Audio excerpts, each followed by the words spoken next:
So thank you very much. I'm going to start the orthopedic section. Okay. So I think the talks from the morning were all enlightening, and I think it's always better to involve a physician in the care of the osteoporotic patients and not try to manage them on your own. That's the lesson I would strongly propagate to all my colleagues. Okay. Respected seniors, I'm going to be talking about the conservative approach to osteoporotic vertebral fractures. Now, the worldwide prevalence and incidence of osteoporotic vertebral fractures has been studied, and it's a very, very high number with a geographic difference in different regions. I'm going to start with a 70-year-old lady. She came with back pain on and off for the last 6 months, aggravation since 1 month. She said that she lifted weights while moving house, and then she had a band-like radiation of pain along the ribs. She was a known case of osteoporosis and dyslipidemia, but only on, not on any medications. Now, when the patient has a band-like pain along the ribs, it is usually an intercostalgia. The pain is coming because there is probably a fracture, and the patient will complain of pain like this. Of course, rarely you may have a patient who's got herpes or something, but usually this would be the reason. Okay. And the important history here is the lifting of weights, in the house. Other histories which are similar will be long travel, and of course there will be very obvious things like a fall, but there are sometimes in older patients subtle signs which will give you a clue, and one needs to be mindful of that. It is a very common thing to see missed fractures in the clinic. It is very, very common. Older patients who have back pain, either they sort of don't take advice, or they take advice late, or they will just be treated with analgesics initially, and that really is something that we should try to avoid. So what are the symptoms of vertebral fracture? Something to also educate all our patients who have osteoporosis. The most important sort of sign to pick it up is transitional pain. So if you have a patient who's comfortable sitting, but while getting up, or a patient who comes to the clinic and says, no, I can't lie down in the clinic, I'm sorry, because if it means I have to get up, I have severe pain. Now that clinically is a sign that this patient has got an osteoporotic compression fracture. So be mindful of this. A patient who has pain on, bending, okay? And also remember the patient who's kyphotic, older, sarcopenic, the frail patients, they are the ones who are more prone, okay? Few patients, of course, will come with an obvious history of a fall. Always be mindful of a patient who has, that you check the hips, okay? I had a recent experience where, Dr. Vaibhav had seen a patient in the clinic who had actually was a 91-year-old guy. He came for a TKR. The patient was having some buckling of the knees and severe varus, okay? So the patient was actually investigated, but then he felt something was wrong. So he asked me to see the patient. The patient was having quadriceps weakness and neurological signs. So we sent the patient up for an MRI. So it turned out to be a fracture dislocation with the ankylosing spine. He was admitted, operated the next day, and sent home successfully. But astute clinical examination by the primary doctor is critical here, because otherwise you may miss, something. So looking for kyphosis, tenderness. Now, not all patients will complain of tenderness, okay? As I said, the transitional pain is the critical element here. Of course, you must examine neurology, check for bowel bladder involvement. Look at the reflexes, is there any hyperreflexia? Diabetic patients usually will have, depressed reflexes, or a patient who's got tandem stenosis. So what about quality of life in patients with osteoporotic compression fractures? So a lot of these patients have limited mobility. There's issues with self-care, and they have pain and discomfort, and also anxiety and depression. So this is a patient, who had that fracture. So it's a D12 compression fracture. On the X-ray, you can definitely understand if there's any retropulsion. So I mean, you have to look at the alignment of the spine. Try to get an erect X-ray when possible. It's always better because it tells you if there's any dynamic instability. A supine X-ray will not tell us that. On the X-ray, if there is a severe focal kyphosis or if there's retropulsion, that usually is not a good sign. Look at the bone density, so osteopenia, which you can make up on the X-ray, and try to classify the fractures. Okay, so there's a very good classification of the German society, okay, and where they've categorized them as OF1, OF2, OF3, OF4, and OF5, and usually the OF1 to 3 are very, very amenable to conservative treatment, okay, and sometimes OF4 patients also. The OF5 is a different category. So it's a simple classification. I mean, anyone can kind of look at the X-ray and at least come up with a basic idea, okay. And this is the combination of the AO spine and the, the German classification, the AO classification, which also looks at, different factors, all right, and the modifications. The MRI. So when should you get an MRI? Now, an MRI is not needed for every single patient. But if you have a patient who's already got a previous fracture, many patients will have a previous fracture, and they come back with pain, you will need an MRI to differentiate an old versus a new fracture, because sometimes the patient may have a fracture at the same level or at a level above or below. And look at the stir sequences. So the T1 and the stir sequences are what will give you better information. Remember that you may see a pathological fracture where you think it's osteoporosis, but the soft tissue shadow will be there, and that may be an infection, or sometimes it may be a myeloma, or sometimes it may be metastatic. It is actually more common to find this than you think. All right, so it's very important to have a high index of suspicion.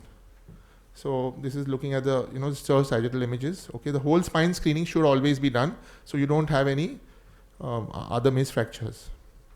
Okay, and you can see here that there's no significant retropulsion. So the clinical evaluation, again a very good study here, all right. So if you treat the patients according to the score's recommendations, they will have favorable outcomes, okay. And non-compliance with the score resulted in more pain and impaired outcomes. So this is a very good study from AIMS, looking at the non-surgical treatment. So the non-surgical treatment is actually the mainstay. More than 95% of patients can be treated conservatively. If that's the one message I can give you, that's the message. It is only a question of counseling, understanding the problem, and being patient. If you have a patient who's got a fracture of the distal radius or a fracture anywhere, it is going to take 6 to 8 weeks to heal. So even the spine, it is going to take that much time. You have to just give it time and immobilize it appropriately. Just like we will not immobilize a distal radius fracture, we have to mobilize above and below. Similarly, for a spinal fracture, you have to immobilize above and below. Many patients are just kept in a lumbar brace, which is not enough immobilization. It's a simple mechanical concept. Now, the goal of treatment is the improvement of quality of life. Okay, assessment of risk-benefit ratio, very, very important. So, putting cement is not the solution. Doing big surgery is not the solution. Okay, there is other factors here, comorbidities, and they should be reserved, for a very, very, very, very small fraction of the population. Also, the cost effectiveness of treatment. Now, the management is short-term bed rest.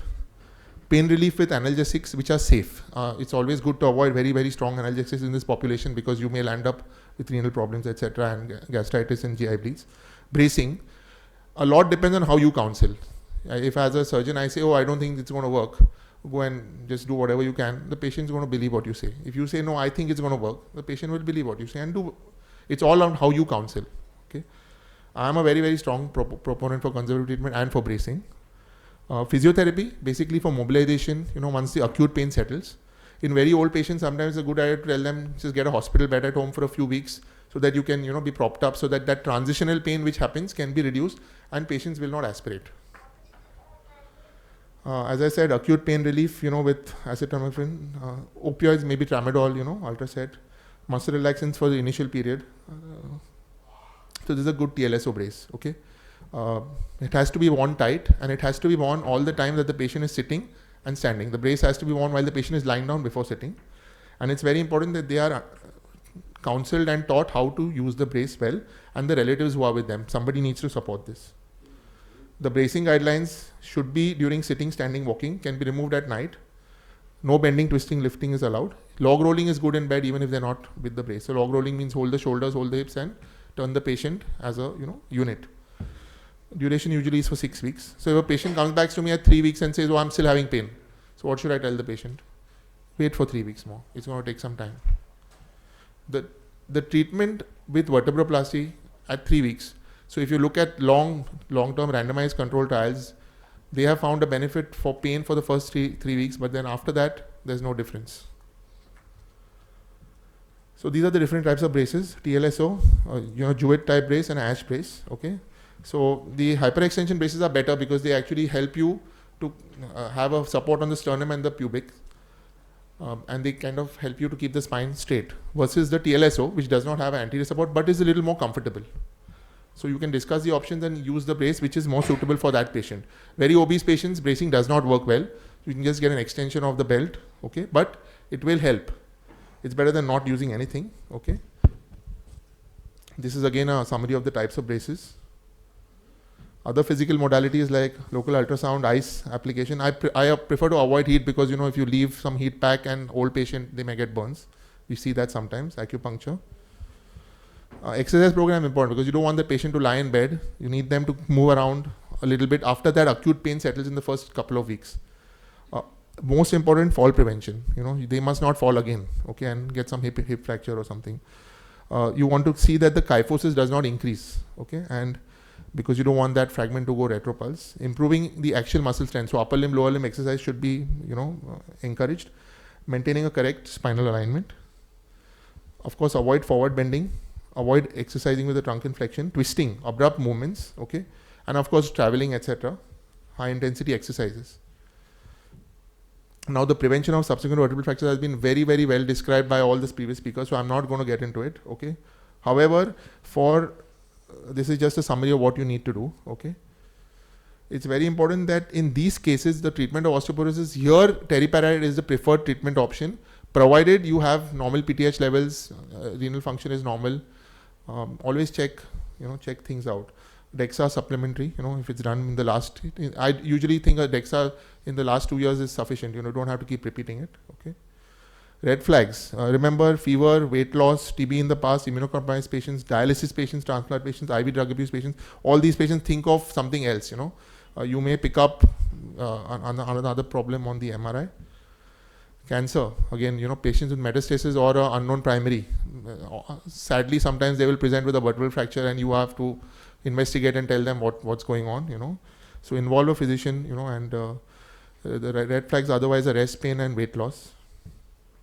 Bowel bladder involvement, numbness, weakness in the legs becomes an emergency, you know, like the situation which required surgery where I told you about. And the further workup in the form of basic labs. You're just getting basic labs is a good idea so that you don't miss anything. I usually ask for electrophoresis just so that I'm not missing something. If it's not obvious fall. Okay, so simple labs just can be done. Check, okay. And this is a follow-up X-ray showing union, okay. So this is just a simple algorithm to show you how to look at the patients with OCFs. Good history and clinical exam, radiological investigations. You know, if there's green flags, no red flags, then just treat the pain with a brace, rehabilitation later, okay, and fall prevention. If there are any red flags, then please look for that and treat appropriately. In summary, you know, the guidelines are analgesics, anti-osteoporosis treatment, bracing, local ice pack, physiotherapy, and the most important is patience, okay. So this is simple education material, so they are freely available. So if you have a patient who's having osteoporosis, maybe it's a good idea to just share this with them so that if they have back pain or they present, you know, they are aware that okay, I can have this problem. So not to worry them, but just to make the family aware that, look, you know, don't neglect it, okay, and just maintaining a good lifestyle, okay. Thank you very much.